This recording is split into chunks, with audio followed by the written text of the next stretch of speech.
A loser boy to a badass villain episode 7 में आप सबका स्वागत है। जल्दी से जल्दी लाइक करो और अगर आप नए हो तो सब्सक्राइब करो। जैसे कि पिछले एपिसोड में देखा था, आखिरकार योंगब्योम का पर्दाफाश हो चुका है और उसके पीछे अब एथिक्स टीचर पड़े हुए हैं जो कि आके उसे पकड़ भी लेते हैं। अब आगे एपिसोड के शुरू में हम देखते हैं वही टीचर उसे देखते हुए कहते हैं, ओह तो तुम यहाँ पे छुपे हुए हो।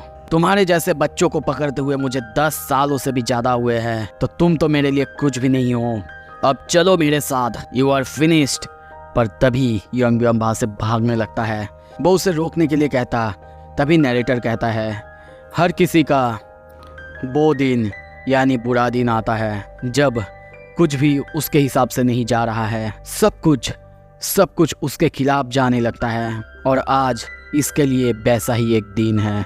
हम योंगब्योम को भागते हुए देखते हैं। बाहर बारिश स्टार्ट हो चुका है। तभी सीन शिफ्ट होता है। हम दूसरी तरफ अब योंगसेओंग और चोंगसू को आमने सामने देखते हैं। वो गुस्से में कहता है, मुझे नहीं पता तुम क्या।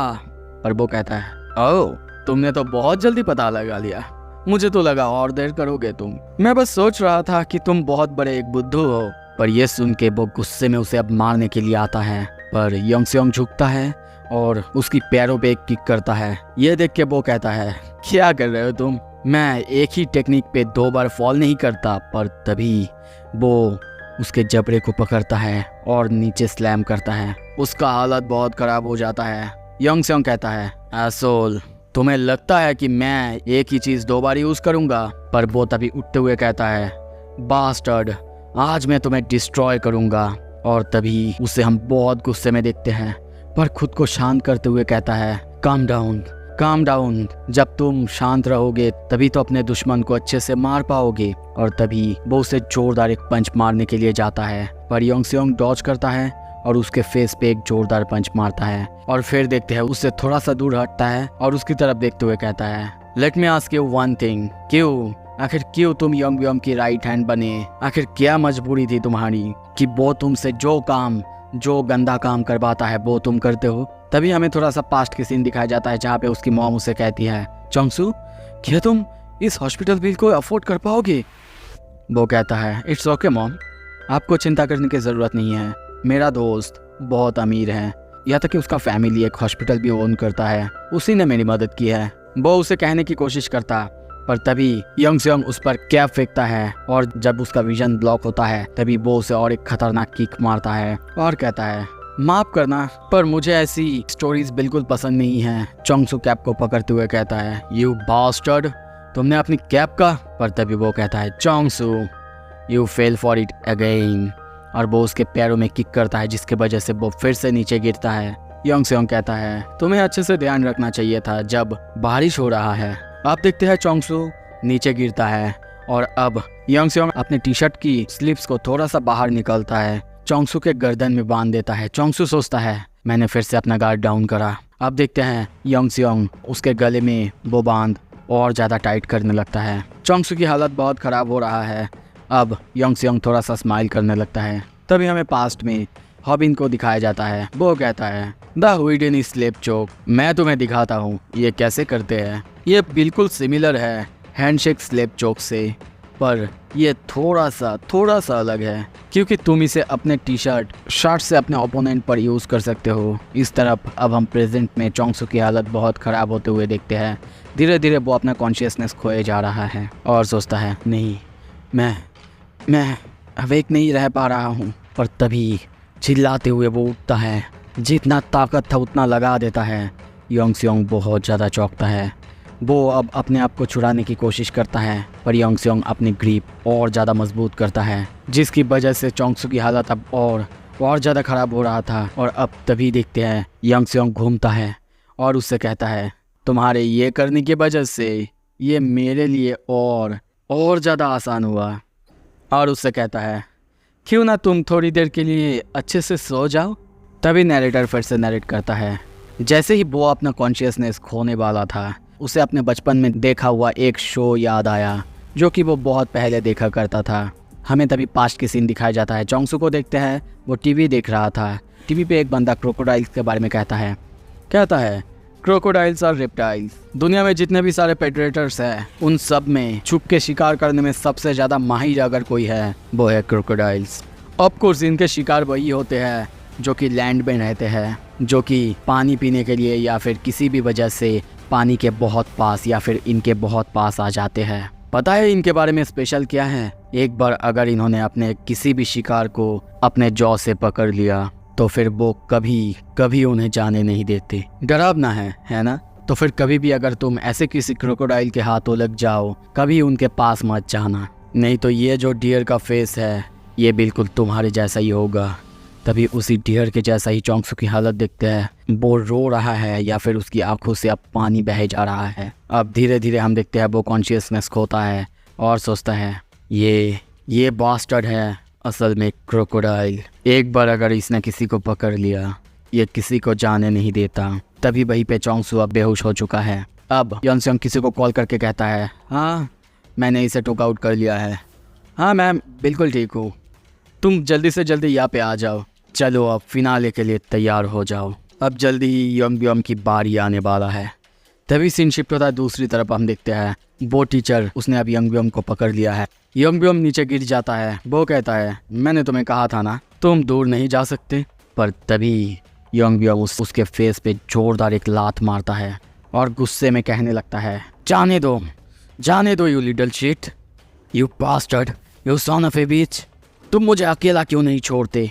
इस तरह वो उसे बार बार मारते हुए जा रहा है और कहता है अगर बस तुम चुप रहते तो फिर ये सब कुछ करना नहीं पड़ता। सब कोई कुछ दिनों में इन सब कुछ के बारे में बोल जाते। कुछ देर बाद हम देखते हैं उसको मारने की वजह से अब वो टीचर वहीं पे बेहोश हो जाता है। उसका बहुत सारा खून अब बाहर निकल चुका है। अब यंगसेंग गुस्से में वहाँ से उठ के जाने लगता है और उसे देखते हुए कहता है मैं तो तुम्हें बाद में संभाल लूँगा।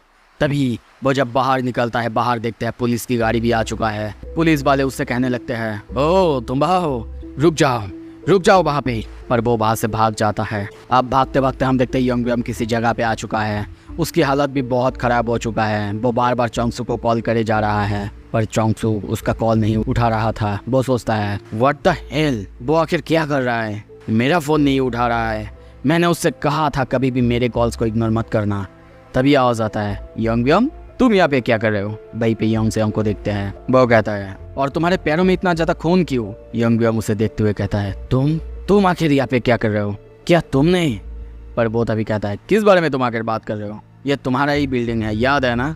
तभी हम उसे उसी की बिल्डिंग के नीचे देखते हैं। यंगसेंग कहता है मैं तो बस अपना कुछ छोड़ के गया था जो कि यहाँ पे लेने आया हूँ। पर तभी यंगब्योम वहीं पे अनकॉन्शियस होने लगता है और कहने लगता है यंगसेंग सॉरी, क्या तुम मुझे मेरे ऑफिस में ले जा सकते हो? सिर्फ तुम ही हो जिस पर मैं अभी के लिए भरोसा कर सकता हूँ। यह सुन के यंगसेंग खुश होता है और कहता है हाँ बिल्कुल, और सोचता है चिंता मत करो मैं तुम्हें ले जाऊंगा। और सोचता है चलो यंगब्योम चलो अब हेल चले। वो कहता है पर यंगब्योम चलो ये तुम्हारे ऑफिस में नहीं करते हैं, बाहर कैसा रहेगा? यंगब्योम ये सुन के उसकी तरफ देखता है। उसे कुछ भी समझ में नहीं आया था और कहता है क्या? पर तभी पीछे से वो उसे एक चोक मारता है और कहता है चलो इसे कहीं और सेटल करते हैं, मुझे तुम्हें बहुत कुछ कहना है। यंगब्योम बेहोश हो रहा था और सोचता है shit what the hell are you doing. उसकी आंखों के सामने अंधेरा छा जाता है। कुछ देर बाद देखते हैं उसका आँख खुलता है। उठते हुए कहता है व्हाट द फक, आखिर ये जगह कौन सा है? तभी पीछे देखता है। हम देखते हैं वो एक स्विमिंग पूल में है। वो कुछ समझ पाता तभी देखते हैं वो नीचे स्विमिंग पूल के अंदर गिर जाता है। तभी चीखते हुए कहता है जीजस आखिर ये क्या है, कोई मदद करो, मैं तैर नहीं सकता, क्या कोई यहाँ पे है? शिट। तभी नीचे ज़मीन पे धक्का देके ऊपर उठने की कोशिश करता है पर तभी कुछ समझ पाता। उससे पहले ही नीचे देखता है कि उसके बहुत सारा खून बह रहा है। उसे कुछ भी समझ में नहीं आया आखिर ये कैसे। पर तभी हम नीचे स्विमिंग पूल के फ्लोर पे देखते हैं बहुत सारे नुकीले कांटे या फिर पिन्स। वो चिल्लाने लगता है ये सब आखिर क्या है और स्विमिंग पूल के बॉटम पे आखिर ये सब क्यों है? पर तभी देखता है कि दूर यंगसेंग बैठा हुआ है।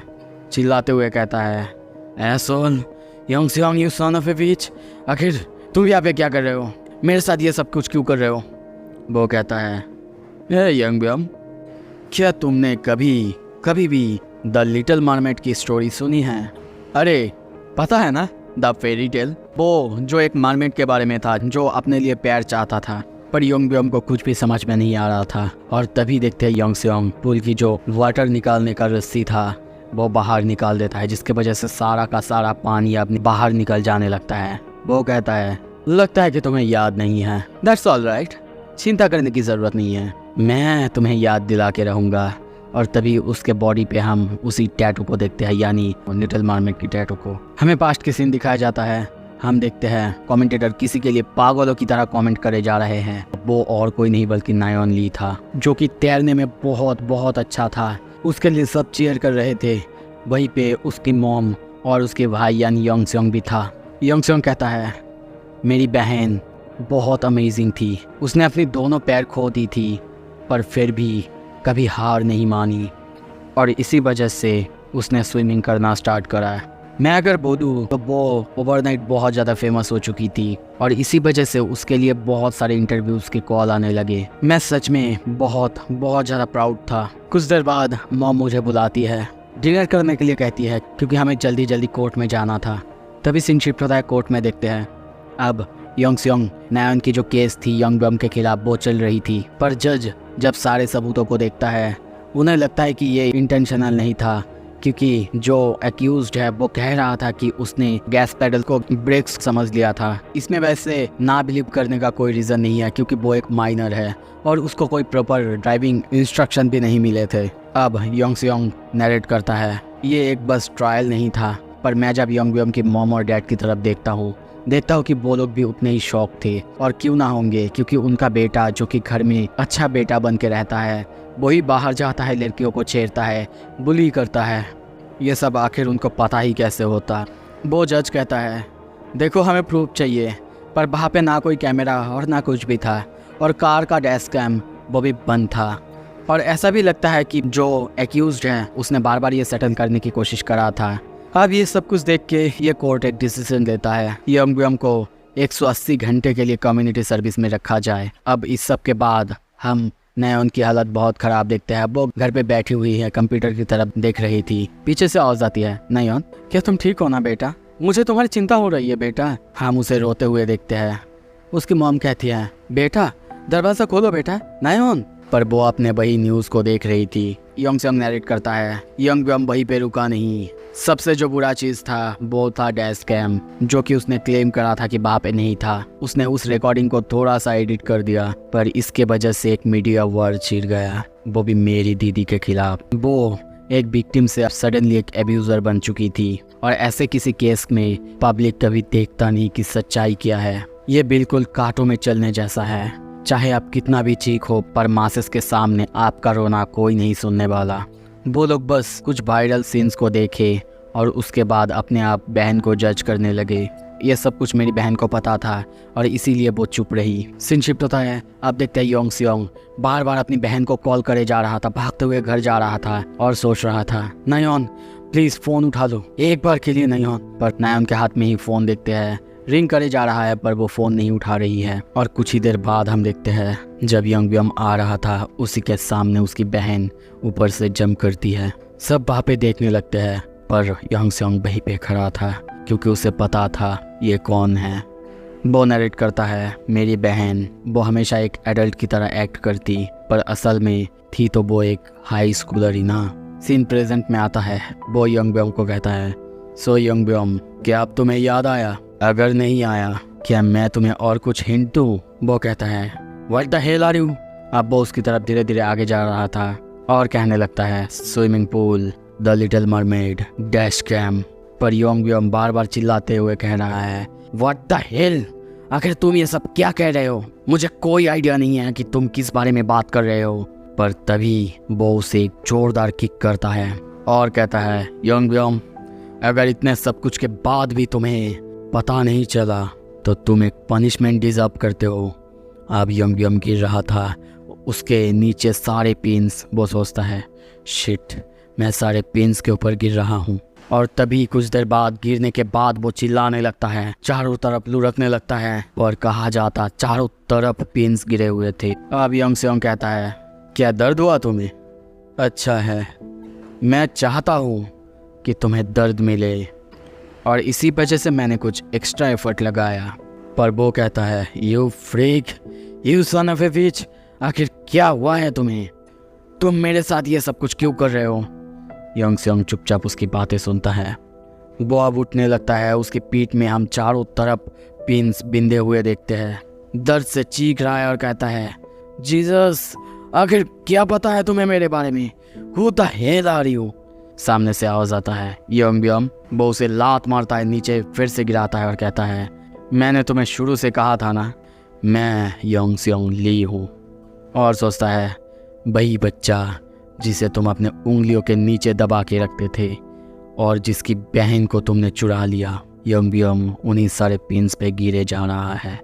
यंग सेयोंग कहता है, वो लूजर, याद है ना, मैं फाइनली तुम्हें बता सकता हूँ, ये मैं हूँ, नायोन्स लिटिल ब्रदर यंग सेयोंग ली। वो पागलों की तरह हंसने लगता है। उसके आंखों में भी हम मसू को देखते हैं। सो ये एपिसोड यहाँ पे ख़त्म होता है। अगला एपिसोड अगर जल्दी से जल्दी चाहिए 1 के लाइक कंप्लीट कर दो।